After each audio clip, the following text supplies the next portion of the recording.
Halo Sobat Sehat semua, salam sehat dan salam jumpa bagi Sobat Sehat dimanapun Anda berada.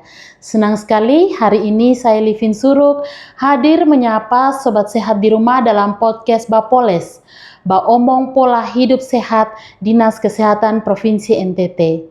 Omong Pola Sehat kali ini kita akan membahas secara tuntas tentang apa itu tuberkulosis. Untuk segmen kali ini saya tidak sendiri, tetapi saya ditemani oleh narasumber kita yang sangat luar biasa dan ahli di bidangnya. Narasumber kita dari Perhimpunan Dokter Paru Indonesia Provinsi NTT. Beliau adalah Ketua PDPI NTT yang biasanya kami sapa dengan sapaan Pak Dr. Nixon. Beliau adalah salah satu dokter spesialis paru yang ada di Provinsi NTT dan sehari-hari bertugas di Rumah Sakit Umum Daerah Profesor Dr. Weset Yohanes Kupang. Langsung saja kita perkenalan dengan Dr. Nixon Edward Faut, spesialis paru, FISR Fellow Onkologi Toraks. Halo dokter. Halo. Iya, terima kasih dok. Berkenan dokter menyapa Sobat Sehat yang ada di rumah. Silahkan dokter. Baik, terima kasih. Halo Sobat Sehat, terima kasih diundang oleh Dinas Kesehatan pada siang hari ini dalam acara Bapoles. Ya. Omong Pola Hidup Sehat. Ya. Saya Dr. Nixon, saya spesialis paru. Hari-harinya saya bekerja di Rumah Sakit Umum Profesor Dr. Weset Yohanes dan juga Rumah Sakit Bayangkara Kupang. Baik, terima kasih Dr. Nixon yang sudah menyapa Sobat Sehat yang di rumah. Kami juga mengucapkan terima kasih banyak kepada Dr. Nixon yang berkenan hadir dalam podcast kali ini. Baik dokter, sebelum kita bincang-bincang untuk membahas tuberkulosis, saya akan menyampaikan sedikit informasi kepada Sobat Sehat yang di rumah. Sobat Sehat, kenapa pentingnya kita membahas masalah penyakit tuberkulosis ini? Yang pertama, tuberkulosis masih menjadi tantangan besar di Indonesia bahkan di dunia yang harus kita hadapi bersama-sama. Setiap menit, 2 orang terinfeksi TB, setiap 4 menit, 1 orang meninggal akibat TB. Tahun 2023 hingga 2025, Indonesia menempati posisi kedua negara dengan kasus TB tertinggi di dunia. Kemudian pada tahun 2025, Provinsi NTT menyumbang 11.083 kasus dari target 17.928 kasus yang harus ditemukan. Artinya, masih banyak kasus TB yang belum ditemukan dan menjadi sumber penularan di masyarakat. Dan kemudian masih banyak juga orang yang sudah mengetahui tuberkulosis itu apa, tetapi mereka tidak mengetahui tuberkulosis itu bisa diobati dan sembuh. Oke, langsung saja kita masuk pada pembahasan tema kita hari ini dokter, tentang apa itu tuberkulosis. Baik Sobat Sehat semua, kita bincang-bincang dengan dokter. Kita langsung saja dok, yang paling pertama itu sebenarnya apa itu tuberkulosis, dok? Baik, Bapak Ibu sekalian, Sobat Bapoles, ya. Omong Pola Hidup Sehat, ya, dari Dinas Kesehatan Provinsi Nusa Tenggara Timur. Terima kasih atas pertanyaannya. Apa itu tuberkulosis? Ya, tuberkulosis atau sering orang singkat dengan TB paru, atau barangkali ada yang sebut dengan KP, ya. Jadi berbagai istilah yang kadang-kadang kita dapatkan di masyarakat, bahkan juga di kalangan-kalangan medis. Nah, apa itu tuberkulosis? Tuberkulosis adalah penyakit yang disebabkan oleh Mycobacterium tuberculosa, ya.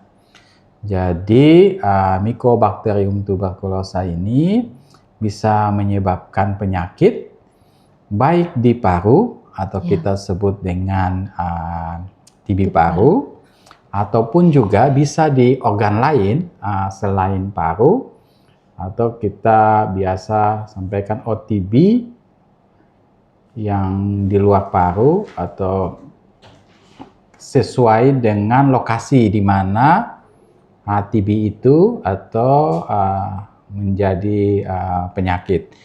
Jadi contohnya misalnya kalau mengenai otak ya bisa meningitis TB, kalau mengenai usus misalnya bisa TB usus, atau mengenai tulang bisa jadi TB tulang. Ya, jadi selain TB paru, ada juga TB di luar paru, ya sesuai dengan lokasi di mana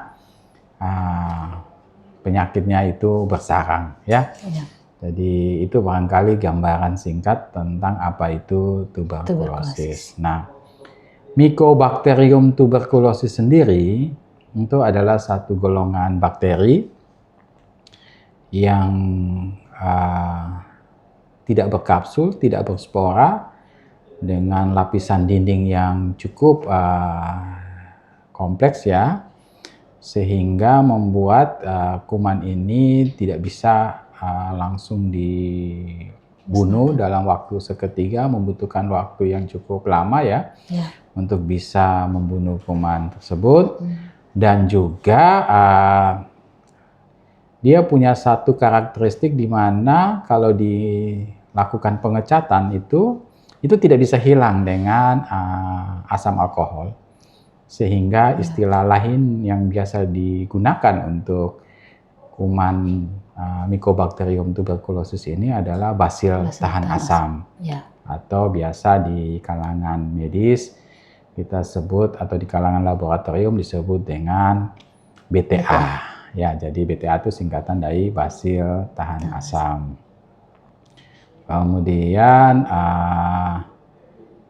ya itu barangkali gambaran tentang apa itu tuberkulosis dan juga sedikit tentang Mycobacterium tuberculosis. Baik dok, terima kasih untuk informasinya. Mungkin banyak dari sobat sehat yang ada di rumah menganggap penyakit TB itu penyakit guna-guna atau turunan. Menurut dokter seperti apa? Ya, tentunya saya harus meluruskan ya, Bapak Ibu sekalian, saudara-saudara, sobat Bapoles, bahwa penyakit TB itu adalah penyakit menular. Ya, sekali lagi ini adalah penyakit menular yang disebabkan oleh kuman. Ya, di sini kuman ya, jelas bahwa kumannya adalah Mycobacterium tuberculosis. Ya, bukan karena diguna-guna. Ya. Bukan juga penyakit keturunan. Ya. Artinya bahwa dia tidak diturunkan dari bapak ke anak itu secara genetik, tidak ya, atau dari ibu ke anak secara genetik itu tidak. Tetapi dia ditularkan. Ya. Ditularkan dari seseorang ke orang lain pada saat misalnya orang itu berbicara, saat orang itu batuk ya. Atau mungkin bersin, ya.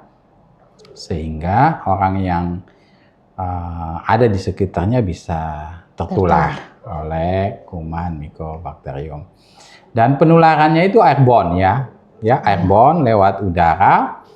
Saat kita berbicara atau saat kita batuk atau bersin itu kan ada partikel yang kita sebut dengan droplet ya, yang kemudian melayang ya, dan pada saat dia melayang itu bisa terhirup oleh orang-orang yang ada di sekitarnya. Nah, kemudian akibatnya apa? Droplet atau partikel yang ada kuman TB-nya itu bisa terpapar atau bisa terpajang ya untuk orang-orang yang ada di sekitarnya, sehingga dari sini dia bisa akhirnya menular ya. Nah, jadi seseorang itu bisa terpajang, akhirnya tertular dan akhirnya sakit TBC seperti itu. Jadi bukan penyakit guna-guna ya, dan juga bukan penyakit turunan. Ya dok. Baik, terima kasih dokter untuk penjelasannya. Informasinya bakteri TB juga bisa menyerang untuk sobat sehat yang daya tahan tubuhnya rendah. Maka itu biasa yang berpotensi terkena TB itu orang-orang siapa saja, seperti itu, Dok? Baik, sobat sehat sekalian ya. Jadi mungkin secara sederhananya saya jelaskan seperti ini ya. Jadi seseorang yang terpajang atau terpapar kuman TB ya, saat kita berada di lingkungan yang pada saat itu barangkali ada orang yang sakit TBC, kemudian dia batuk, bersin, atau mungkin dia berbicara, kemudian kita bisa saja terpapar ya.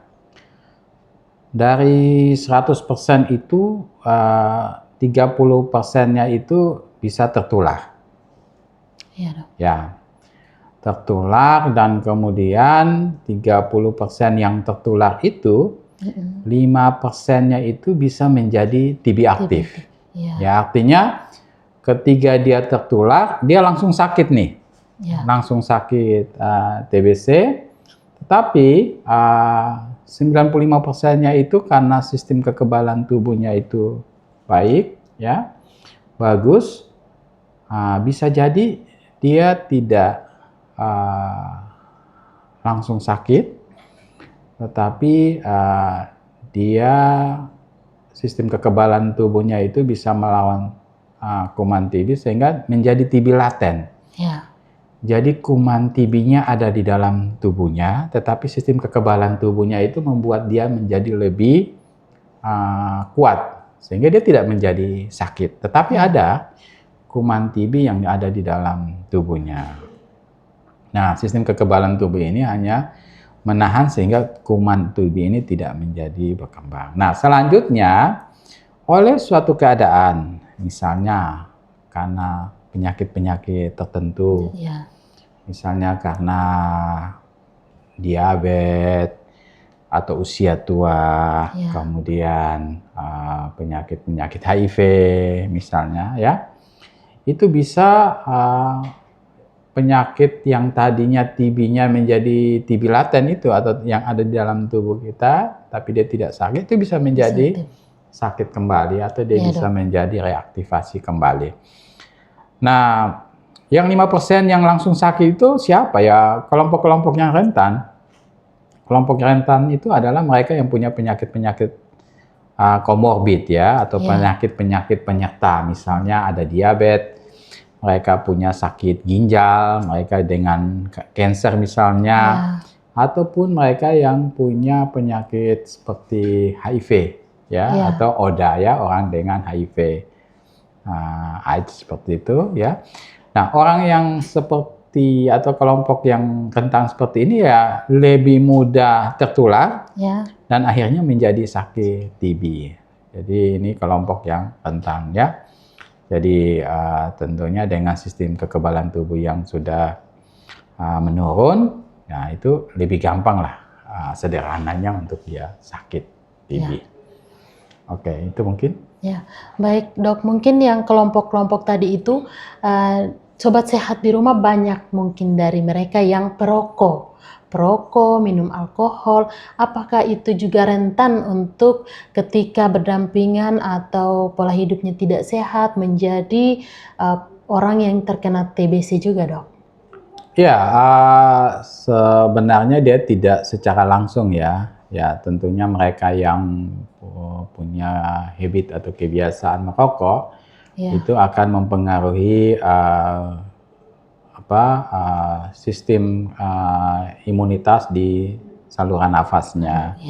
Ya, kita tahu bahwa ada pertahanan alami daripada tubuh kita sepanjang jalan nafas ini sampai ke paru-paru, ada silia-silia ya, ada sekret yang bisa menangkap ya kuman-kuman TB yang masuk, tetapi dengan kebiasaan atau habitnya yang merokok, nah itu bisa juga mengganggu ya proses misalnya pembersihan secara alami pada jalan nafas.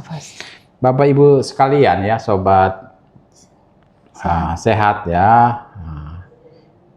Organ paru itu adalah organ dalam yang langsung berhubungan dengan dunia luar, ya.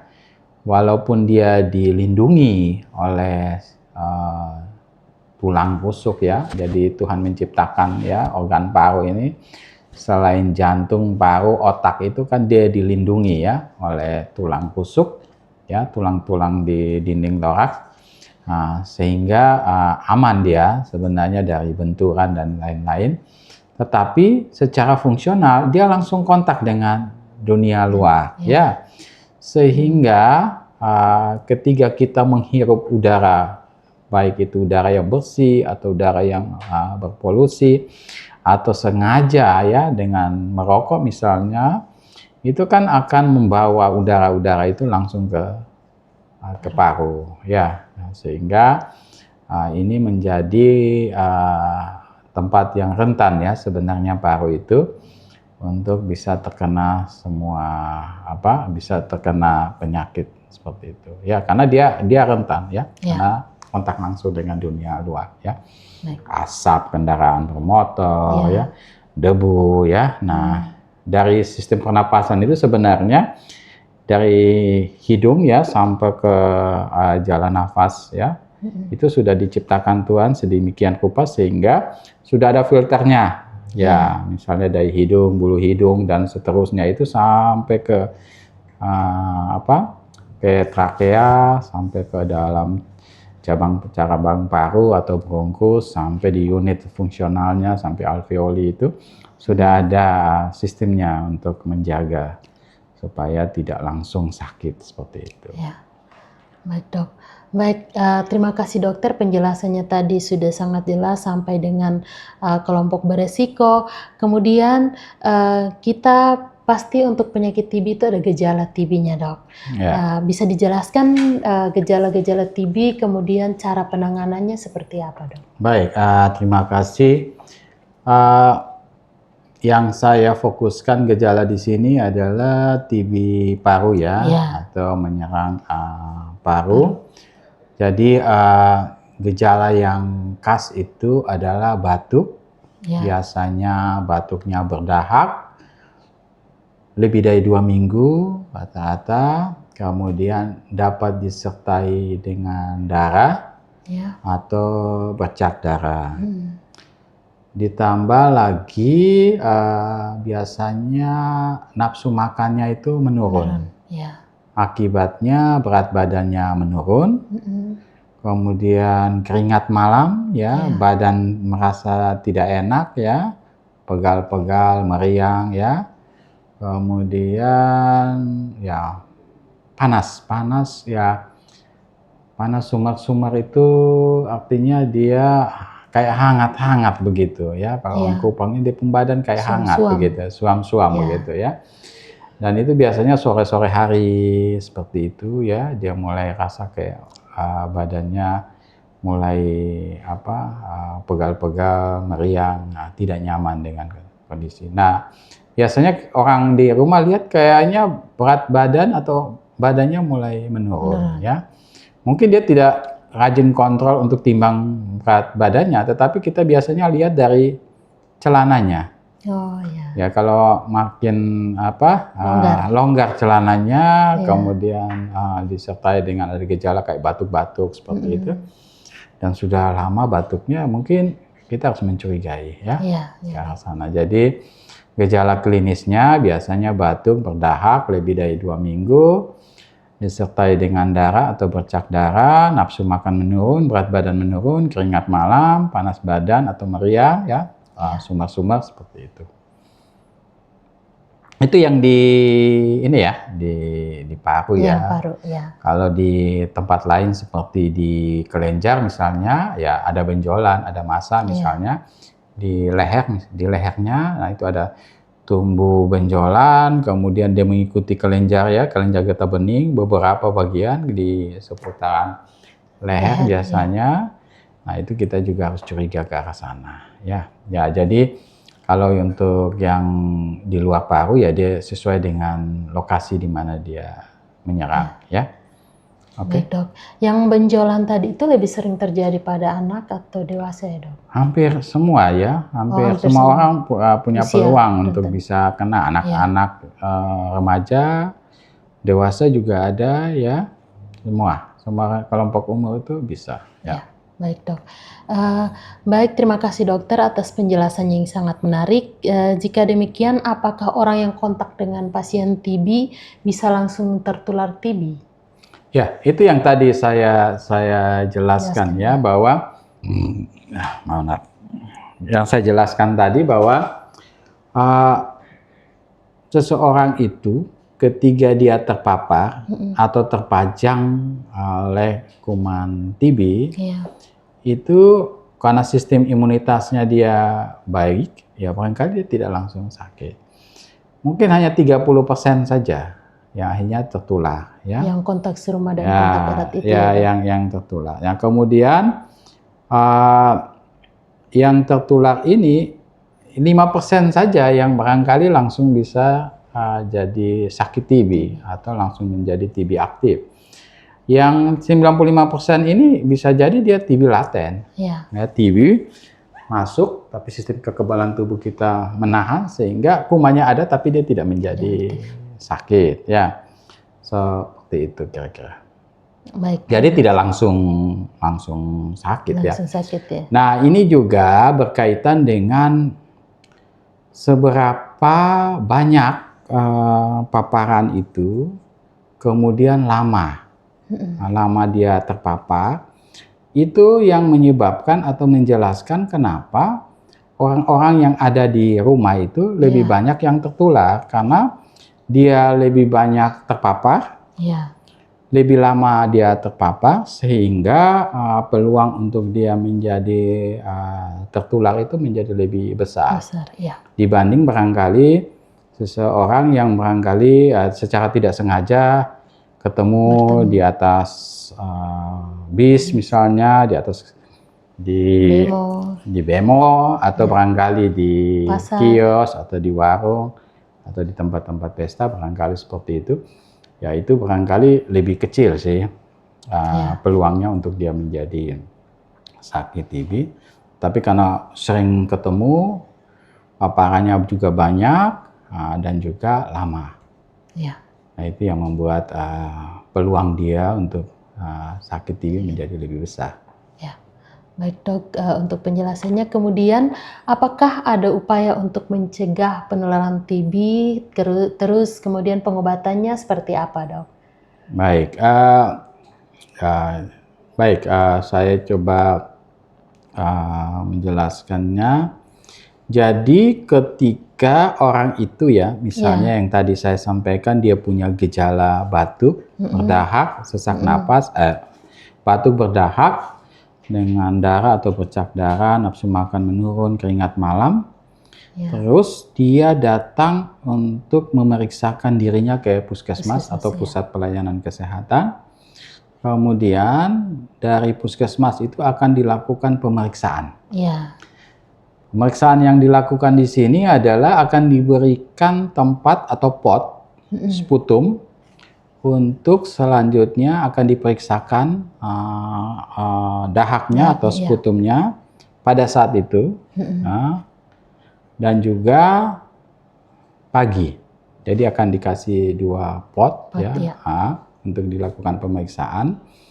Nah, nanti hasil dari pemeriksaan dahak atau sputum itu selanjutnya akan memberikan konfirmasi apakah hasilnya itu positif atau negatif. Dalam arti kalau dia terkonfirmasi dengan pemeriksaan dahak atau sputum itu ada kuman MTB atau Mycobacterium tuberculosis yang ada di dalam sputumnya, dan juga ditemukan kuman BTA di dalam dahak atau sputumnya, maka orang itu langsung terkonfirmasi TB paru yang bakteriologis. Jadi pemeriksaannya itu kita punya alat yang namanya tes cepat molekuler, dan juga modalitas berikutnya adalah dengan pemeriksaan mikroskopis Dan itu hanya untuk membuktikan bahwa di dalam sputum atau dahak itu ada kuman TB-nya. Ya.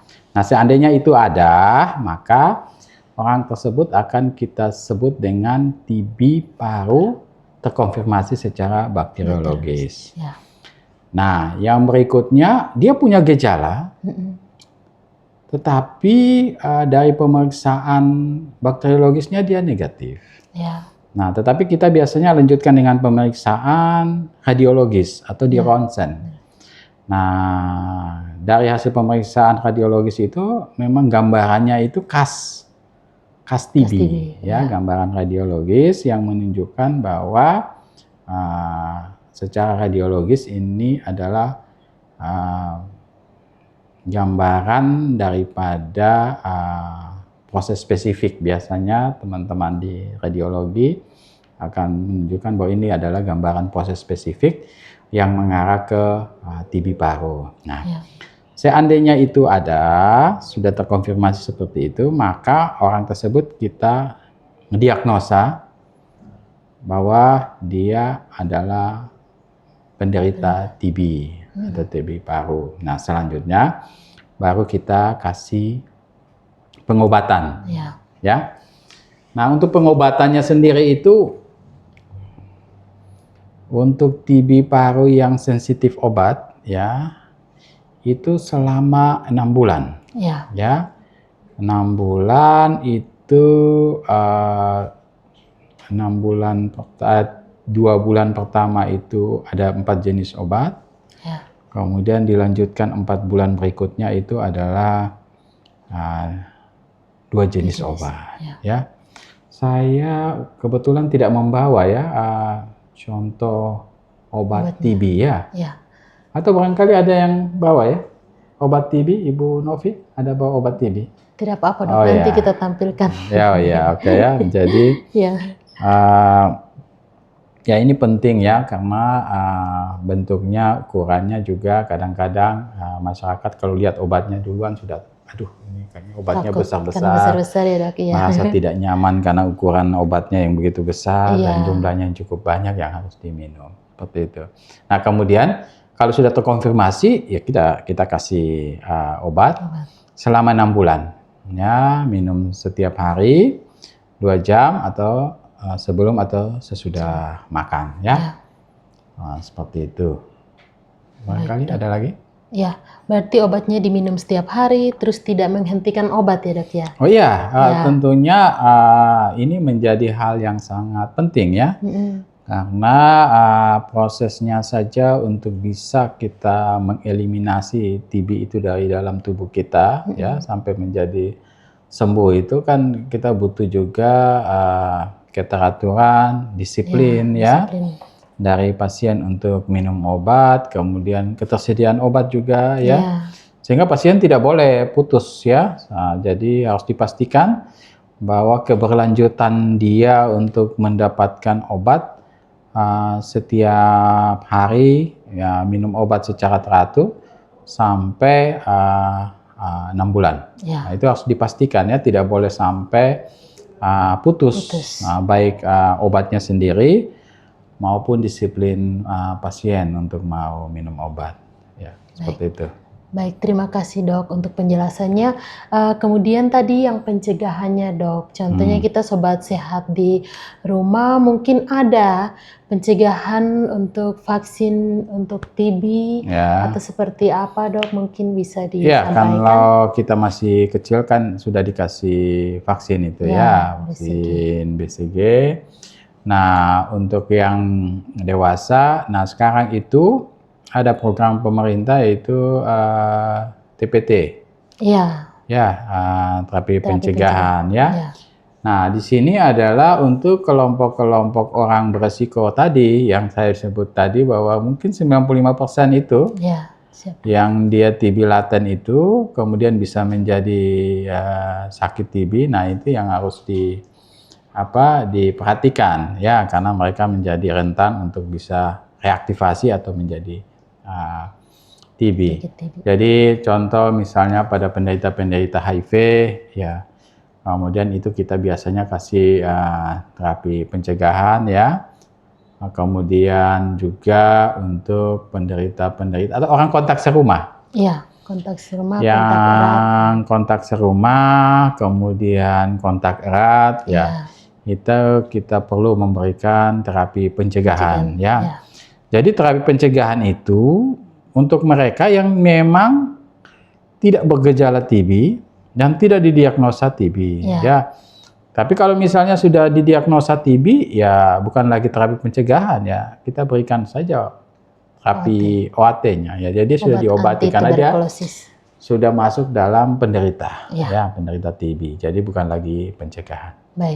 Baik, terima kasih untuk penjelasannya yang sangat baik dan komprehensif, dokter. Ya, satu lagi. Ya. Jadi poinnya adalah untuk mereka yang sakit, ya, untuk mereka yang sakit itu kita berikan obat supaya dia menjadi sembuh, ya, mencegah kematian tentunya ataupun komplikasi lebih lanjut daripada TB, ya.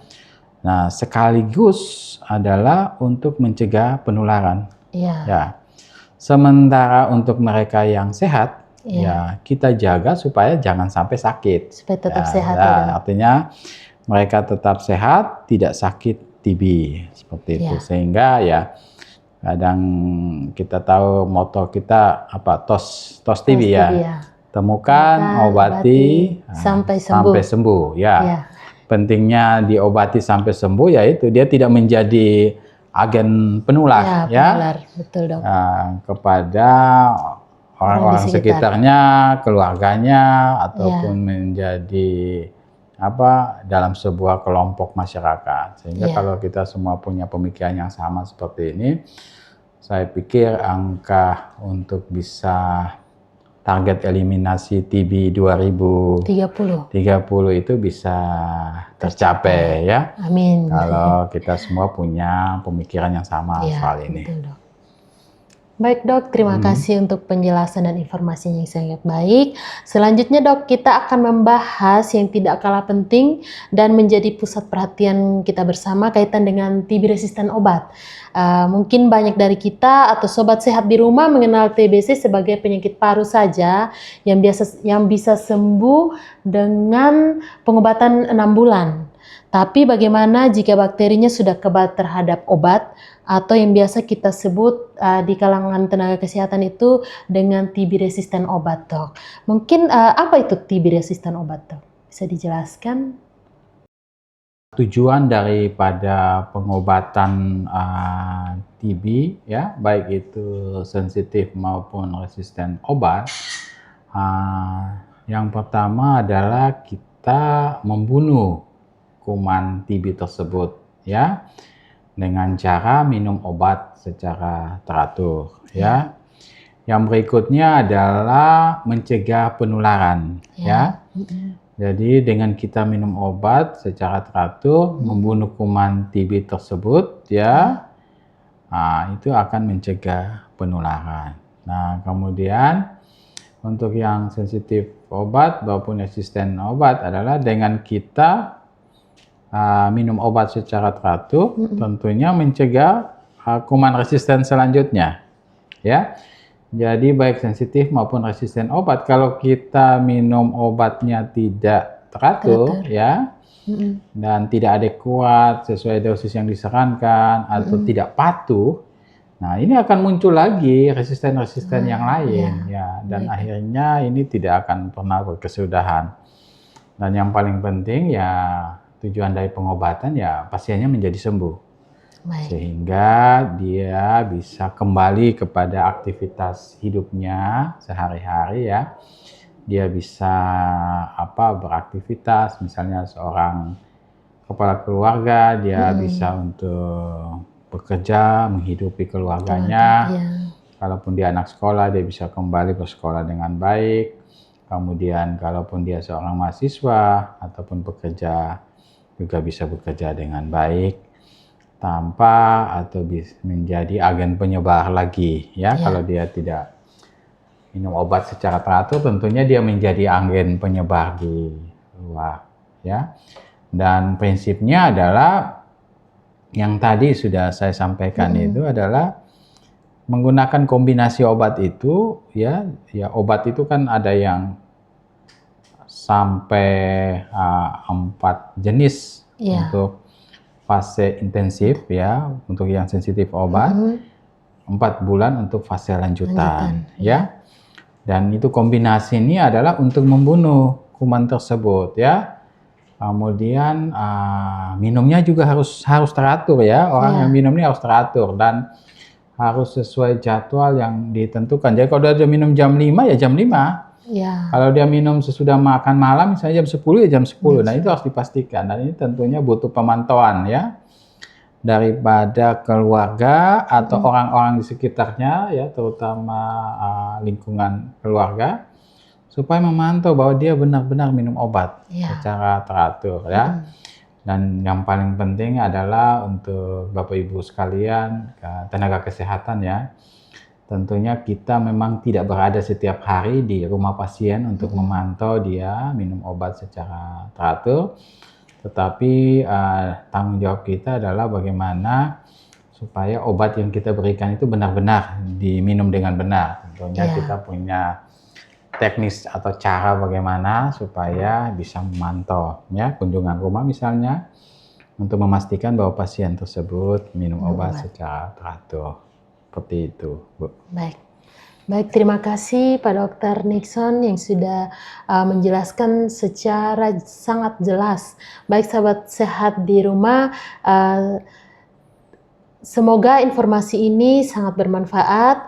Kita terima kasih banyak kepada Pak Dr. Nixon untuk informasi dan penjelasan yang detail tentang tuberkulosis.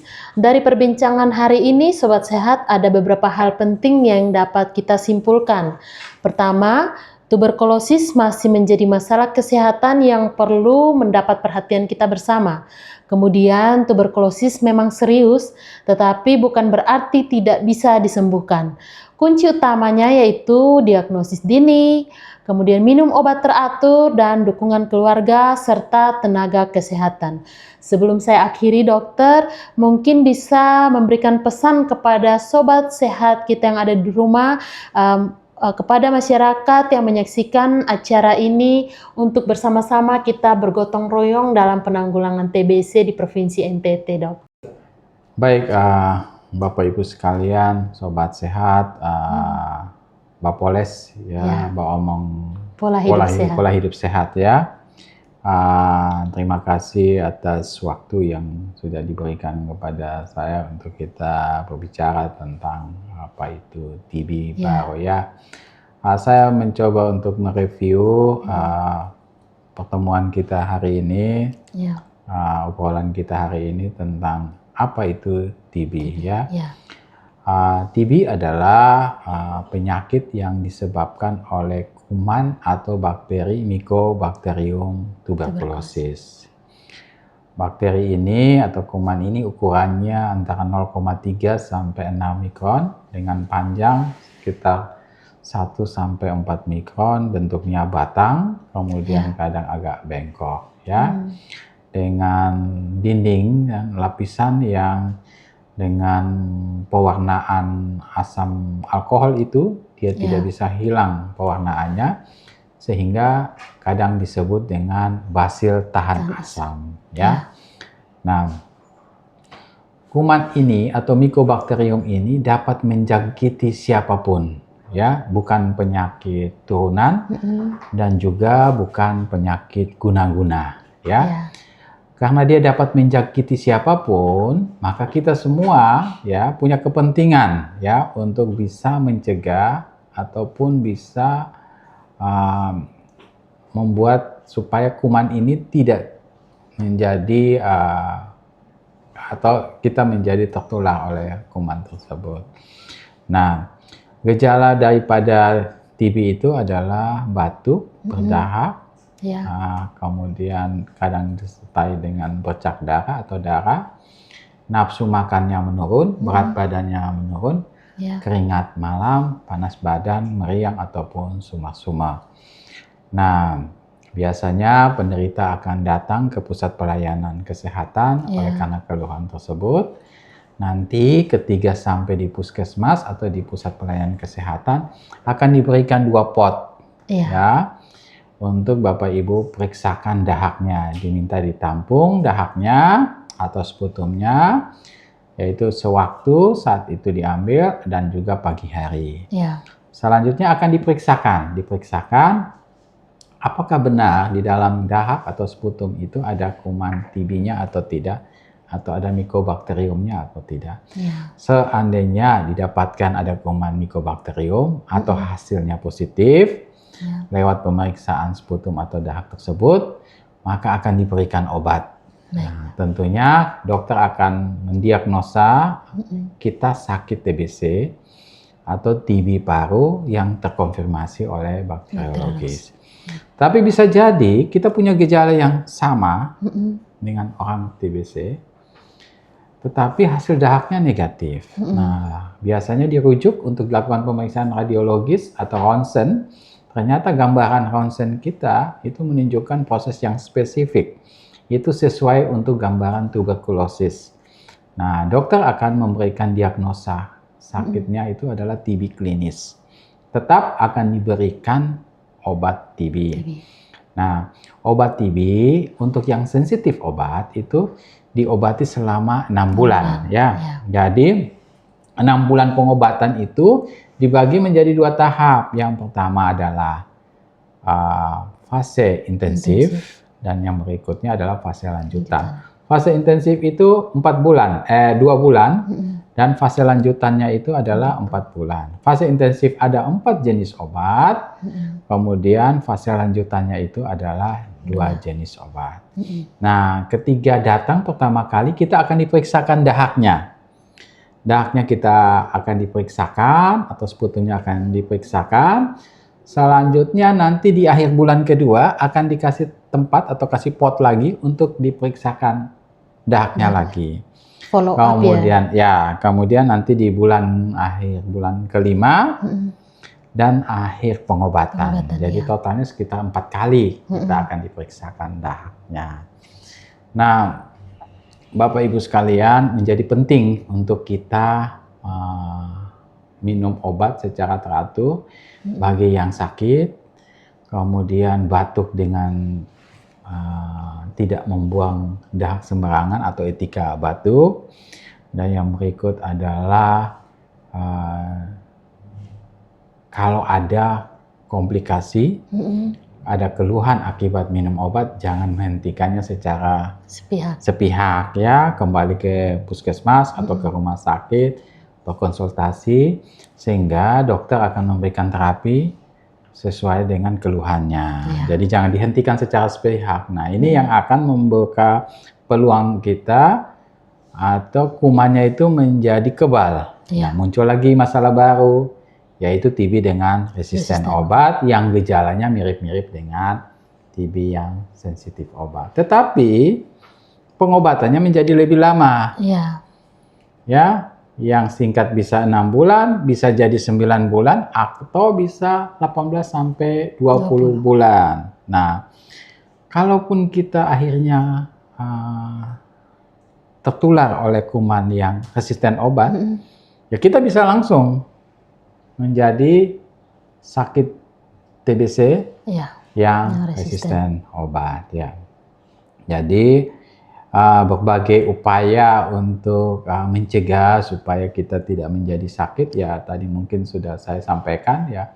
Mungkin dari kecil kita sudah divaksin, kemudian ada juga kita yang punya faktor resiko ya yang besar ya untuk bisa lebih mudah sakit, misalnya punya sakit HIV atau sakit komorbid yang lain. Nah, kemudian orang-orang yang kontak erat ya, kontak serumah ya tentunya ada program yang disebut dengan terapi pencegahan. Nah, ini adalah sebagai upaya untuk mencegah penularan daripada tuberkulosis. Karena semua kita itu bisa sakit, bisa tertular ya. Tetapi semua kita bisa tertular, bisa terpajang karena di lingkungan kita ini kita nggak tahu ada orang sakit TBC apa tidak. Semua orang bisa saja batuk-batuk, kita ada di momen di mana lingkungan kita bisa saja ada orang yang sakit TBC. Tetapi apakah semua yang terpapar atau terpajang itu menjadi sakit? Tidak. Ternyata hanya 30% orang yang tertular. Dari 30% yang tertular itu ada 5% yang kemudian menjadi sakit. Ya, sakit langsung sakit, mungkin karena dia punya daya tahan tubuh yang lemah, faktor usia, atau punya penyakit komorbid yang lain. Yang 95% ini kemudian menjadi TB laten. Nah, dari 95% TB laten itu, 5%-nya bisa reaktivasi. Dan 95%-nya dia tetap menjadi TB laten. Oleh karena sistem kekebalan tubuhnya masih kuat untuk menahan penyebaran daripada kuman TB tersebut. Kapan dia menjadi reaktivasi kembali? Ya, maka di sini pola hidup yang sehat ini menjadi penting. Kebiasaan merokok barangkali, alkohol, dan juga kebiasaan-kebiasaan lain yang sifatnya buruk bagi kesehatan kita, ini akan menyebabkan kuman tersebut yang tadinya sistem kekebalan kita itu mampu untuk menahan penyebaran daripada penyakit tersebut, akhirnya menjadi tidak bisa. Barangkali itu semacam resume dari obrolan kita hari ini. Selanjutnya untuk Bapak Ibu sekalian, jikalau ada tanda dan gejala yang tadi saya sudah sampaikan, ya tentunya jangan tunggu lama-lama, ya segera ke pusat kesehatan, ke dokter atau puskesmas untuk berkonsultasi atau langsung mendapatkan pemeriksaan dan juga pengobatan. Yang kedua, kalau ada orang-orang di sekitar kita yang punya gejala yang sama seperti itu, ya kita menyarankan dia supaya segera kamu ke puskesmas atau ke rumah sakit. Atau kalau ada saudara kita, keluarga kita yang sakit seperti itu, maka kita ikut mengawasi supaya dia minum obatnya secara benar. Dia batuknya juga tidak meludah sembarangan atau membuang ludah sembarangan, dan etika batuknya. Yang berikut, kita juga jangan mendiskriminasi, stigma ya, jadi dijauhkan dari lingkungan. Tentunya itu akan membuat dia merasa dia tidak diterima atau dikucilkan. Nah, ini juga bukan suatu proses yang baik untuk penyembuhan daripada. Kita harus memberikan support kepada dia bahwa penyakit TB ini dapat disembuhkan jikalau minum obat dengan benar ataupun dengan teratur. Jadi bukan penyakit yang tidak bisa disembuhkan, ya. Barangkali ya kita dukung itu program segala upaya pemerintah untuk bisa mengeliminasi TB di tahun 2023. Ya, barangkali itu saja dari saya. Dan selamat sore. Ini sudah lama nih kita ngomongnya. Baik Sobat Sehat, yang paling penting mencegah lebih baik daripada mengobati. Mari kita ingat bahwa eliminasi TB bukan hanya tugas tenaga kesehatan saja, tetapi tanggung jawab kita bersama. Kalau kalian, keluarga, atau orang di sekitar kita mengalami batuk lama lebih dari 2 minggu dan gejala lainnya yang mengarah ke TB, segeralah periksa ke fasilitas kesehatan terdekat seperti puskesmas, klinik, ataupun rumah sakit. Akhir kata, jangan tunggu sakit untuk bertindak. Cegah TB sejak dini, bersama kita bisa wujudkan Indonesia dan NTT yang bebas TB. Ayo bangun NTT. Saya Livin Suruk mengucapkan terima kasih kepada narasumber, terima kasih Pak Dokter, dan juga seluruh pemirsa Sobat Sehat yang ada di rumah yang telah mengikuti podcast hari ini dalam Bapoles, Omong Pola Hidup Sehat, Dinas Kesehatan Provinsi NTT. Sampai jumpa pada episode selanjutnya. Salam TOS TB. Temukan, obati, sampai sembuh tuberkulosis.